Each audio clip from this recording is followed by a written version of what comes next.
Hello friends, welcome to my channel জবরদস্ত blog. তোমরা কেমন আছো? আশা করি ভালো আছো।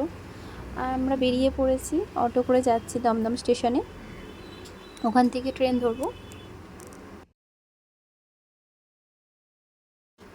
সো আমরা ট্রেনে উঠে পড়েছি। ফাঁকা ট্রেনই পেয়েছি, খুব একটা ভিড় ছিল না। 11টা বাজে, এই সময় ভিড় থাকে না, ফাঁকাই থাকে ট্রেন।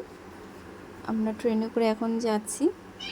দেখতেই পাচ্ছ ট্রেনটা খুব একটা ভিড় নেই। হ্যালো ফ্রেন্ডস, গুড মর্নিং সবাইকে। কালকে রাত হয়ে গেছিলো আসতে, তো আমরা ট্রেনে করে এসেছি কালকে রাত্রে 12:30টার সময়। আর আমি কোথায় এসেছি, এটা হলো আমার বাপের বাড়ি মথুরাপুরে। এই গ্রামে আজকের এসেছি এই কারণে, এখানে একটা বড় মেলা রয়েছে। আর বিকেলে একটা মাঠে এখানে ঘোড়া ছুট হয়, তো ওইগুলো সব দেখবো বলে এই জন্য চলে এসেছি আমার বাপের বাড়িতে। দেখো আমার বাপের বাড়ির নাজারা কত সুন্দর লাগছে। সমস্ত সব কিছু দেখাবো, ঠিক আছে? দেখতে থাকো তোমরা।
লক্ষণ হাজার